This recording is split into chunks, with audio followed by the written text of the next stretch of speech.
No. We were going to be Penn and Teller, and I wasn't going to say a frickin' word. So what was your relationship like as kids? Me and John? Yeah. I'll tell you, when we used to tour, okay, I'm going to go right to the advanced thing. How far back do you want to go? When Barry and I were separated, being roommates because we just didn't click, I liked the white noise of the TV set to go to sleep, and he didn't. We had a fist fight one night. No blood or anything, but it ended in disaster. So then they put Barry with Bob and me with Paul. Yeah. And so we would sit there and we would share a room. And I remember one time having a deck of cards, and Paul being the sports guy and me the epileptic, lightweight, I don't know how to do anything, because I'm the youngest of six brothers, so I didn't know how to fight or anything. I was a little St. Joseph, and the cards! Fuck you! The card. We had a deck of cards. You said, hey, I got a game, and we're naked in the room, we're sitting there, and he's got a deck of freaking cards, and we're trying to fling me. He's hit me. I was so cut up. I was slicing them everywhere. I was bleeding from the deck of cards he hit me with. We had to call a truce. That was very funny. It was really funny. It wasn't malicious. It was just, we were laughing. Yeah, it was fun. But I made sure I'd fling a card and go hit the ground right in front of me. Mine was just, I was just going, okay, eyeball. Wah. And what was so funny too is there were a lot of times we're not answering the question, but anyway, off topic. Only boys would turn playing cards into a weapon. Well, we turned everything into a weapon. It wasn't weapons. It wasn't a weapon. It was just a rough game, knuckles. We played knuckles. My mom taught us how to play knuckles. Man, it's crazy eights. Only the end result is whoever's holding the cards gets knuckles.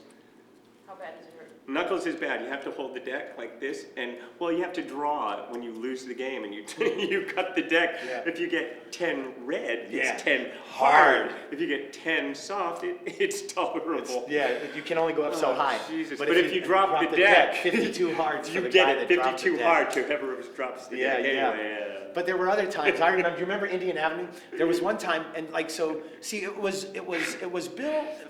Before bands and things, it was Bill and Bob and Dick, and then there was me, and I was this middle guy, and then there was Barry, John, and Susan, who were the babies. They referred to us as the babies. And so I was taking care of the babies. I mean, it was kind of my responsibility to make sure they stayed in tow, and I was trying to keep them out of harm's way, which was Dad and stuff like that.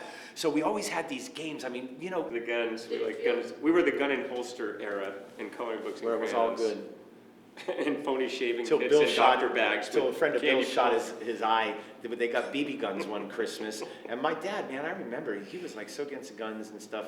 And so they were having BB gun wars, and Bill just poked his eye out the side of the tree, and Danny Fitzgerald just took it and shot him right in the eye, man. It's a Christmas story all over again. It was, and man, there was never another Fanner 50 or nothing. No, they were Fanner 50s, but not with the yellow bullets. Yeah, only nothing green came out. It was caps, the greeny stickum caps. Cool. But man, Dad hated guns after that because Bill really got his eyes shot out. He hated motorcycles too. He really hated motorcycles. It's ironic that he would hate dangerous things when he was really the dangerous thing. Yeah, but he didn't think he was. No. We never think we're the bad guy. It's like war. We're the good guys. They're the bad guys. But over in their town, they're the good guys. We're the bad guys. So, all is fair in war. All is fair in love and war. And bad guys on the other side, whichever one that is. The last conversation with Dad was in Mexico. Was, we were down there, and he said we always ate cream of salmon. That's bullshit meal. It's like cream, like cream of cod. It's like this. I used to walk into this the inventive thing. I could smell it, and bro. Smell it, and they put it on mashed potatoes, like hamburger gravy. And I told him in Mexico, I said, "Oh, he was making it." I said, "Oh my God, hey, you gonna make me wear that?" And he says, "What?" And the room came silent.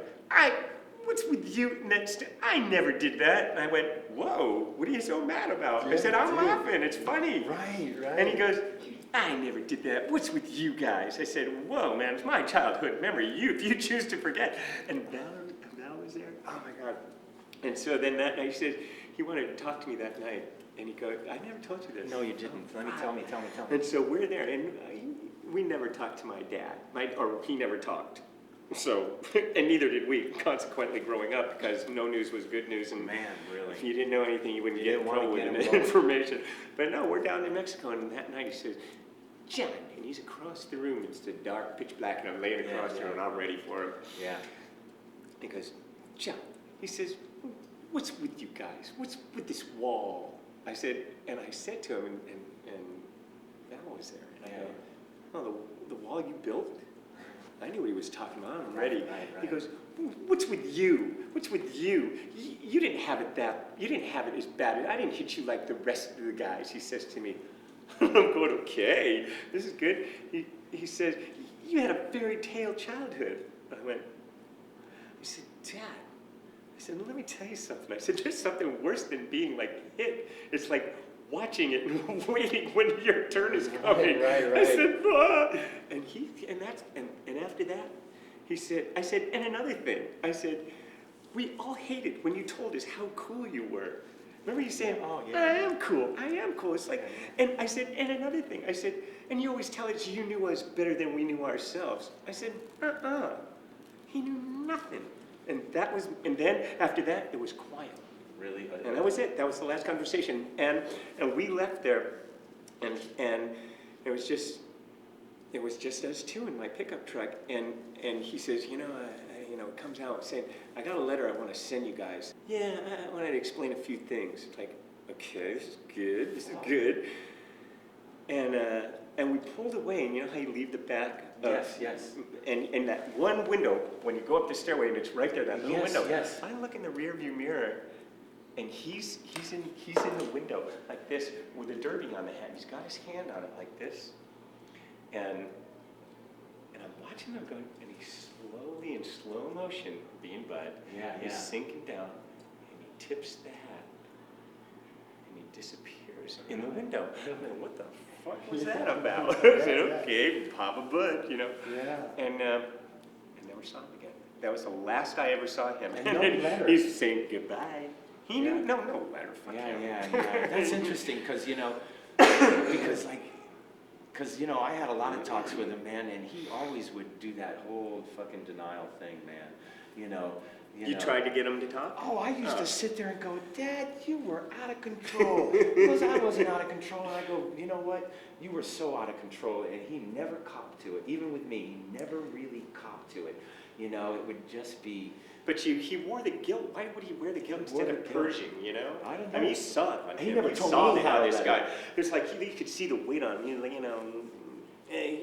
He was, trying to make it better by doing things and acting like nothing happened, Great American pastime. You know what? That guy, We don't do that shit. he just couldn't communicate.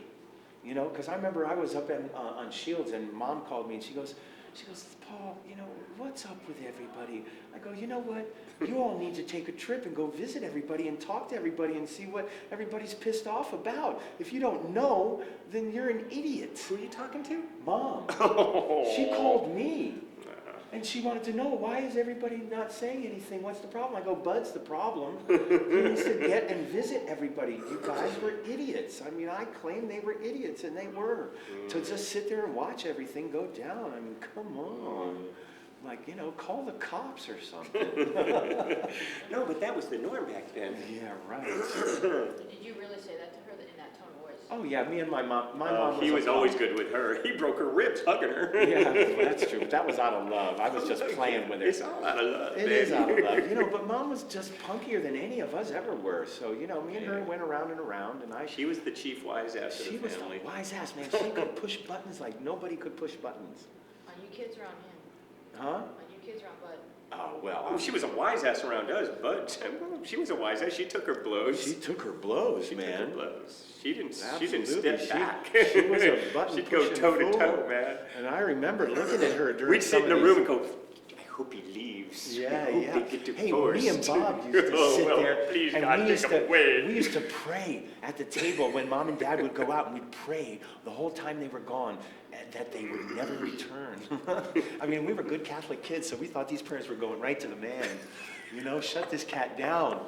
Absolutely. Now, Polly, I remember you saying to me that you had an epiphany at a certain age that Did you possibly Paul did. He did have an Yeah, epiphany. you know where it was? Where did you piss? At the hat show. Okay? Oh, Because Boston, yeah. I took that opportunity in Boston, and all these people are screaming. It was a free concert, so there were 30,000 people in the Boston Comedy. with 3 sets of sure vocal masters. Yeah, all these columns.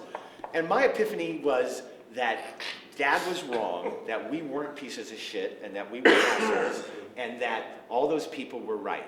I mean, that was my epiphany. Well, that's where we of got like- our nurturing from. Yeah, exactly. Public. So that was my epiphany, but like John just said, you know, when the band started up, it was, I mean, really one of the reasons I wanted to get in the band, so the hammering stopped for me. I mean, that's on my own personal thing, you know, and I just loved all the, you know, so I just decided one day that Dad was full of shit and that all these people knew what was up.